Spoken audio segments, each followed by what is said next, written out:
ಚಿತ್ರದುರ್ಗ ಜಿಲ್ಲೆಯ ಮೊಳಕಾಲ್ಮೂರು ಪಟ್ಟಣದಲ್ಲಿ ನೂತನವಾಗಿ ನಿರ್ಮಿಸಲಾಗಿರುವ ಕೆಎಸ್ಆರ್ಟಿಸಿ ಬಸ್ ನಿಲ್ದಾಣದಲ್ಲಿ ಭಾನುವಾರ ಪೂಜಾ ಕಾರ್ಯಕ್ರಮ ನೆರವೇರಿಸಿ ಜಿಲ್ಲಾ ಉಸ್ತುವಾರಿ ಸಚಿವ ಹಾಗೂ ಪರಿಶಿಷ್ಟ ಪಂಗಡಗಳ ಕಲ್ಯಾಣ ಇಲಾಖೆ ಸಚಿವ ಟಿ. ರಘುಮೂರ್ತಿ ಅವರು ಸಾಂಕೇತಿಕವಾಗಿ ಬಸ್ ಸಂಚಾರಕ್ಕೆ ಚಾಲನೆ ನೀಡಿದರು. ಮಾತನಾಡಿದ ಸಚಿವರು, ಇದು ಬಸ್ ನಿಲ್ದಾಣದ ಅಧಿಕೃತ ಉದ್ಘಾಟನೆಯಲ್ಲ. ಬಸ್ ನಿಲ್ದಾಣ ಹಾಗೂ ಡಿಪೋ ಕಾಮಗಾರಿಗಳು ಇನ್ನೂ ಪ್ರಗತಿಯಲ್ಲಿದ್ದು, ಪ್ರಯಾಣಿಕರ ಅನುಕೂಲಕ್ಕಾಗಿ ಸಾಂಕೇತಿಕವಾಗಿ ಬಸ್ ಸಂಚಾರ ಆರಂಭಿಸಲಾಗಿದೆ ಎಂದು ತಿಳಿಸಿದರು. ಸುಮಾರು 5,45,00,000 ರೂಪಾಯಿ ವೆಚ್ಚದಲ್ಲಿ ನಿರ್ಮಾಣವಾಗಿರುವ ಈ ನೂತನ ಬಸ್ ನಿಲ್ದಾಣದ ಕಾಮಗಾರಿ ಪೂರ್ಣಗೊಳ್ಳುವ ಹಂತದಲ್ಲಿದೆ. ಮುಂದಿನ ದಿನಗಳಲ್ಲಿ ಎಲ್ಲ ಜನಪ್ರತಿನಿಧಿಗಳು, ಪಕ್ಷಗಳ ನಾಯಕರು ಹಾಗೂ ಸಂಘ ಸಂಸ್ಥೆಗಳ ಪ್ರತಿನಿಧಿಗಳನ್ನು ಆಹ್ವಾನಿಸಿ ಅಧಿಕೃತ ಉದ್ಘಾಟನೆ ನಡೆಸಲಾಗುವುದು ಎಂದರು. ಇನ್ನು ಶಾಸಕ ಎನ್. ವೈ. ಗೋಪಾಲಕೃಷ್ಣ ಮಾತನಾಡಿ, ಸಾರ್ವಜನಿಕರ ಒತ್ತಾಯದ ಮೇರೆಗೆ ಬಸ್ ನಿಲ್ದಾಣವನ್ನು ಇಂದಿನಿಂದ ಸೇವೆಗೆ ಮುಕ್ತಗೊಳಿಸಲಾಗಿದೆ. ರಾಷ್ಟ್ರೀಯ ಹೆದ್ದಾರಿ ಪ್ರಾಧಿಕಾರದಿಂದ ಸರ್ವಿಸ್ ರಸ್ತೆ ಹಾಗೂ ಲಿಂಕ್ ರಸ್ತೆ ಅನುಮತಿ ಪಡೆಯುವಲ್ಲಿ ವಿಳಂಬವಾಗಿತ್ತು. ಇದೀಗ ಅನುಮತಿ ದೊರೆತಿದ್ದು, ಇನ್ನೊಂದು ತಿಂಗಳೊಳಗೆ ಬಸ್ ಡಿಪೋ ಕಾಮಗಾರಿ ಪೂರ್ಣಗೊಳ್ಳಲಿದೆ ಎಂದು ಹೇಳಿದರು. ನೂತನ ನಿಲ್ದಾಣದಲ್ಲಿ ಕುಡಿಯುವ ನೀರು, ಆಸನಗಳು, ಪ್ರತ್ಯೇಕ ಶೌಚಾಲಯಗಳು, ಮಹಿಳೆಯರ ವಿಶ್ರಾಂತಿ ಕೊಠಡಿ, ತಾಯಂದಿರಿಗಾಗಿ ಫೀಡಿಂಗ್ ರೂಮ್, ಕ್ಯಾಂಟೀನ್ ಹಾಗೂ 6 ಸ್ಟಾಲ್ಗಳ ವ್ಯವಸ್ಥೆ ಮಾಡಲಾಗಿದೆ. ಸದ್ಯ 53ಕ್ಕೂ ಹೆಚ್ಚು ಬಸ್ಗಳು ಈ ನಿಲ್ದಾಣಕ್ಕೆ ಬಂದು ಹೋಗುವ ವ್ಯವಸ್ಥೆ ಕಲ್ಪಿಸಲಾಗಿದ್ದು, ರಾಷ್ಟ್ರೀಯ ಹೆದ್ದಾರಿಯಲ್ಲಿ ಸಂಚರಿಸುವ ಬಸ್ಗಳಿಗೂ ಸಂಪರ್ಕ ಕಲ್ಪಿಸಲಾಗುತ್ತಿದೆ.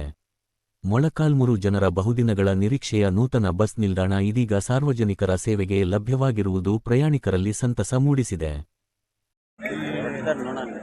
ಎಲ್ಲ ಮಾಧ್ಯಮ ಸ್ನೇಹಿತರೆ, ಇದು ನಮ್ಮದು ಉದ್ಘಾಟನೆ ಅಲ್ಲ, ಇದು ಸಾಂಕೇತಿಕವಾಗಿ ಇವತ್ತು ಮೊಳಕಾಲ್ಮೂರು ನಗರದಲ್ಲಿ ನಿರ್ಮಿಸಿರ್ತಕ್ಕಂಥ ಈ ಒಂದು ಕೆಎಸ್ಆರ್ಟಿಸಿ ಬಸ್ ಸ್ಟ್ಯಾಂಡ್. ಇದು ಬಹುಶಃ ನಾವು ಈ ಒಂದು ಕ್ಷೇತ್ರದ ಹಿರಿಯರು ಎಲ್ಲ ಚಿರಪರಿಚಿತರು ಈ ಕ್ಷೇತ್ರದಲ್ಲಿ ಒಟ್ಟಾರೆಯಾಗಿ ಅವರು 7 ಬಾರಿ ಶಾಸಕರಾಗಿದ್ದಂಥವರು ಹಿರಿಯರು, ನಮ್ಮ ಸಹೋದರರು, ಹಿರಿಯ ಸಹೋದರರು. ಅವರು ಇಲ್ಲಿ ಅವರ ಮಾಹಿತಿ ಪ್ರಕಾರ ಮತ್ತು ನಮ್ಮ ಕೆಎಸ್ಆರ್ಟಿಸಿ ನಮ್ಮ ಅಧಿಕಾರಿಗಳು ಏನು ಡಿ ಸಿ ವೆಂಕಟೇಶ್ ಅವರು ಏನಿದ್ದಾರೆ ಕೆಎಸ್ಆರ್ಟಿಸಿ ಅವರ ಮಾಹಿತಿ ಪ್ರಕಾರ ಇವತ್ತು ಅಣ್ಣನವರು ಮೊನ್ನೆ ನಾವು ಮಾತಾಡಿದ್ವಿ. ಯಾಕಂದರೆ ಇಲ್ಲಿ ಇನ್ನೊಂದು ಡಿಪೋ ದೊಡ್ಡದಾಗಿ ಮಾಡಿದ್ದಾರೆ, ಅದು ಅಂಡರ್ ಕನ್ಸ್ಟ್ರಕ್ಷನ್.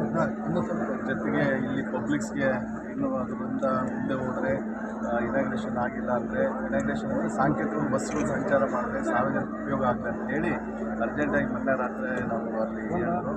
ಅದಕ್ಕೆ ನಾವು ಇವತ್ತು ಬಂದು ಅವಸರವಾಗಿ ಯಾರು ತಾವು ಅನ್ಯತಾ ಭಾವಿಸಬೇಡಿ. ಯಾಕಂದರೆ ಇದನ್ನು ವ್ಯವಸ್ಥಿತವಾಗಿ ಎಲ್ಲ ನಾವು ಪ್ರೋಟೋಕಾಲ್ ಪ್ರಕಾರ ಎಲ್ಲ ಜನಪ್ರತಿನಿಧಿಗಳನ್ನು, ಸಂಸದರನ್ನು, ಯಾರೆಲ್ಲ ಜನಪ್ರತಿನಿಧಿಗಳನ್ನು ಕರೆಸಿ ನಾವು ಇದು ಮಾಡಬೇಕಂತ ನಾವು ವಿನಂತಿ ಸಲ್ಲಿಸ್ತೀವಿ. ಇದನ್ನು ಸಾರ್ವಜನಿಕ ಅನುಕೂಲ ಆಗದ ರೀತಿಯಲ್ಲಿ ನಾವು ಸಾಂಕೇತಿಕವಾಗಿ ಬಸ್ಸುಗಳನ್ನು ಬಿಡುವಂಥ ಕೆಲಸ ಎಲ್ಲ ನಾವೇನು ಮುಂದಿನ ಸಂದರ್ಭದಲ್ಲಿ ನಾವು ಪ್ರೋಟೋಕಾಲ್ ಪ್ರಕಾರ ಎಲ್ಲ ಮಾಡ್ತೀವಿ. ಇವತ್ತು ಈ ಡಿಪೋ ಓಪನಿಂಗ್ ಟೈಮಲ್ಲಿ ಇವತ್ತು ಏನಾಗಿದೆ, ಇವತ್ತು ಬರೀ ಸಾಂಕೇತಿಕವಾಗಿ ಇದರ ಮಾಹಿತಿ ಪ್ರಕಾರ ಸುಮಾರು ಇದು 5.45 ಕೋಟಿ ಒಂದು ವೆಚ್ಚ. ಇದು ಏನು 18ರಿಂದ 23ರಲ್ಲಿ ಇದ್ದಂಥ ಸರ್ಕಾರದಲ್ಲಿ ಮಂಜೂರಾಗಿ ಏನು 25ರಲ್ಲಿ ಕಂಪ್ಲೀಟ್ ಆಗಿದೆ ಅಣ್ಣನವರ ಅವಧಿಯಲ್ಲಿ. ಹಾಗಾಗಿ ಈ ಸಂದರ್ಭದಲ್ಲಿ ಇಷ್ಟೇ ಹೇಳೋದು, ನಾವು ಭಾಳಷ್ಟು ಅದಕ್ಕೋಸ್ಕರನೇ ಇಲ್ಲಿ ಸಭೆ ಇಲ್ಲ, ಇನ್ನೊಂದೆಲ್ಲ ಸಾಂಕೇತಿಕವಾಗಿ ಬಸ್ಸನ್ನು ಬಿಡುವಂಥ ಕೆಲಸ ಅಷ್ಟೇ. ಇಲ್ಲಿ ದಾರ್ಶನಿಕರ ಅಧ್ಯಕ್ಷರು ಬಾಬುರಾವ್ ಎಲ್ಲ ಮಟ್ಟದ ಅಧಿಕಾರಿಗಳಿದ್ದಾರೆ. ಹಾಗಾಗಿ ಇಷ್ಟೇ. ಹಾಗಾಗಿ ಎಲ್ಲ ಬ್ಲಾಕ್ ಕಾಂಗ್ರೆಸ್ ಅಧ್ಯಕ್ಷರಿರ್ಬೋದು, ಬೇರೆ ಬೇರೆ ಎಲ್ಲ ಪಕ್ಷಗಳ ಪ್ರತಿನಿಧಿಗಳಿರ್ಬೋದು, ಸಂಘ ಸಂಸ್ಥೆಗಳ ಪ್ರತಿನಿಧಿಗಳಿರ್ಬೋದು, ಎಲ್ಲರೂ ಸೇರಿ ಇವತ್ತು ಸಾರ್ವಜನಿಕ ಉಪಯೋಗ ಆಗೋಂಥ ಕೆಲಸ ಆಗಿದೆ. ಮುಂದಿನ ದಿನಗಳಲ್ಲಿ ನಾವು ವ್ಯವಸ್ಥಿತವಾಗಿ ಅದನ್ನು ಉದ್ಘಾಟನೆ ಕೆಲಸ ಮಾಡ್ತೀವಿ. ಸದ್ಯಕ್ಕೆ ಎಷ್ಟು ಬಸ್ಗಳು ಬರ್ತವೆ ಸರ್? ಆಮೇಲೆ ಬೆಂಗಳೂರಿಂದ 53 ವೆಹಿಕಲ್ ಆಲ್ರೆಡಿ ಬರ್ತಾ ಇದ್ದಾರೆ, ಅವೆಲ್ಲ ಒಳಗೆ ಬಂದು ಇಲ್ಲಿ ಹಾಲ್ಟ್ ಆಗ್ತವೆ, ಬೇರೆ ಬೇರೆ ಡಿವಿಷನ್ ಸೊ ಹಾಲ್ಟ್ ಆಗೋದಕ್ಕೆ ಅವ್ರಿಗೆ ಸಿಬ್ಬಂದಿ ವ್ಯವಸ್ಥೆ ಇದೆ ಹಾಲ್ಟಿಗೆ. ಸೊ ಪ್ರಯಾಣಿಕರಿಗೆ ಬಂದ್ಬಿಟ್ಟು ಸರ್, ಮೊದಲು ನಮ್ಮದು ಶೆಲ್ಟರ್ಸ್ ಇದೆ, ಆಮೇಲೆ ಸೀಟಿಂಗ್ ವ್ಯವಸ್ಥೆ ಇದೆ, ಆಮೇಲೆ ಕುಡಿಯೋ ನೀರು ವ್ಯವಸ್ಥೆ ಇದೆ, ಟಾಯ್ಲೆಟ್ ಲೇಡೀಸು ಜೆಂಟ್ಸು ಪ್ಲಸ್ ಏನು ವಿಕಲಚೇತನರಿಗೆ ಟಾಯ್ಲೆಟ್ ಇದೆ ಸರ್. ಆಮೇಲೆ ಲೇಡೀಸ್ಗೆ ಸಪ್ರೇಟ್ ರೆಸ್ಟ್ ರೂಮ್ ಇದೆ, ಪ್ಲಸ್ ಫೀಡಿಂಗ್ ರೂಮ್, ಏನು ಮಕ್ಕಳಿಗೆ ಏನು ಹಾಲು ಸಪ್ರೇಟ್ ಒಂದು ಫೀಡಿಂಗ್ ರೂಮ್ ಇದೆ. ಸೊ ಹಂಗೆ ಏನಿದೆ ಒಂದು ಕ್ಯಾಂಟೀನ್ ವ್ಯವಸ್ಥೆ ಇದೆ, ಹಾಂ ಸರ್ 6 ಸ್ಟಾಲ್ಗಳಿದೆ ಹಾಂ ಸರ್ ಹಾಂ ಸರ್ ಹಾಂ ಸರ್. ಈಗ ಹೈವೇಲಿ ಹೋಗ್ತಕ್ಕಂಥ ಬಸ್ಗಳು ಈ ಕಡೆ ಬರ್ತಕ್ಕಂಥ ಅವಕಾಶ ಉಂಟು ಸರ್? ಇಲ್ಲಿ ಕನೆಕ್ಟಿವಿಟಿ ಕೊಡ್ತೀವಿ ಸರ್. ಕರ್ನಾಟಕದ ಬಂದು ಹೋಗ್ತಾವಲ್ಲ ಬೆಂಗಳೂರು ಬಂದ್ರೆ ಈಗ ಸುರಪುರ ಆಮೇಲೆ ಆ ಕಡೆ ಎಲ್ಲ ಹೋಗಿದ್ರು ಹೈವೇ ಇದ್ರು ಕೂಡ ಬರ್ತಾ ಇರ್ತಾವಲ್ಲ, ಹಂಗಾಗಿ ಈ ಕಡೆ ನಮ್ಮ ತಾಲೂಕಿಗೆ ಸದ್ಯ ಮಾತ್ರ ಇಲ್ಲಿ ಏನ್ ಬಂದು ಹೋಗ್ತಾ ಇದ್ವು ಅವ್ನು ಇಲ್ಲಿ ಬಂದು ಹೋಗ್ತಾ ಸರ್. ಪ್ರೈವೇಟ್ ಬಸ್ ಬಂದು ನಿಲ್ತಿದ್ವು, ಈಗೆಲ್ಲ ಇಲ್ಲೇ ಬಂದಿದ್ದಾವ. ಹಾಲ್ಟಿಂಗ್ ಅಲ್ಲಿ ಇಲ್ಲಿ ಮಾಡ್ತಾ ಇದ್ರು, ಈ ಬಸ್ ಸ್ಟ್ಯಾಂಡ್ ಬಂದು ನಿಲ್ತಿದ್ವು. ಡಿಪೋದೊಂದು ಬೇಗ ಮುಗಿಸಿದ್ರೆ ಡಿಪೋದು ಕಾಮಗಾರಿ ಇದೆ, ಬೆಟ್ಟಣಿಗೆ ಮುಗಿಸ್ತಾರೆ, ಅದು ಹೋಗಿ ಮಾಡ್ತಾ ಇದ್ದಾರೆ.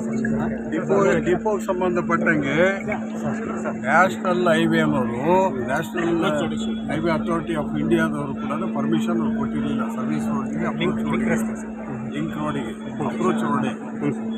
ಅದಕ್ಕೋಸ್ಕರನೇ ಮೊನ್ನೆ ನಾನು ಡೆಪ್ಟಿ ಡೈರೆಕ್ಟರ್ MD ಅವರ ಕಡೆಯಿಂದ ಮಾತಾಡಿದ ಮೇಲೆ ಅವರು ಸುಮಾರು ಒಂದು 25 ಲಕ್ಷ ರೂಪಾಯಿ ದುಡ್ಡು ಕೊಟ್ಟಿದ್ದಾರೆ.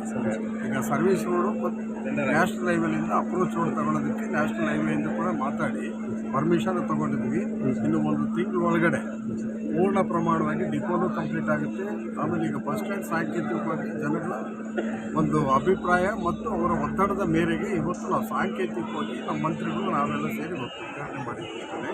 ಇದು ಮುಂದಿನ ದಿನಗಳಲ್ಲಿ ಯಾರು ಹಿಂದೆ ಇರ್ತಕ್ಕಂಥ ಮಂತ್ರಿಗಳು ಕೂಡ ಅದಕ್ಕೆ ಅನುದಾನ ಕೊಟ್ಟಿದ್ದಾರೆ, ಡಿಪೋ ಆಗಿರ್ಬೋದು, ಬಸ್ ಸ್ಟ್ಯಾಂಡ್ ಆಗಿರ್ಬೋದು, ಅವ್ರನ್ನೂ ಸಮೇತ ಸೇರಿಸ್ಕೊಂಡು ಪ್ರೋಟೋಕಾಲ್ ಪ್ರಕಾರ ಏನು ಮಾಡಬೇಕು ಆ ಕೆಲಸಗಳು ನಾವು ನಿರ್ವಹಿಸ್ತೀವಿ. ಈಗ ಸದ್ಯಕ್ಕೆ ಸಾರ್ವಜನಿಕ ಹಿತದೃಷ್ಟಿಯಿಂದ ಇದನ್ನು ಸಾಂಕೇತಿಕವಾಗಿ ಟೆಂಪ್ರವರಿ ಅರೇಂಜ್ಮೆಂಟ್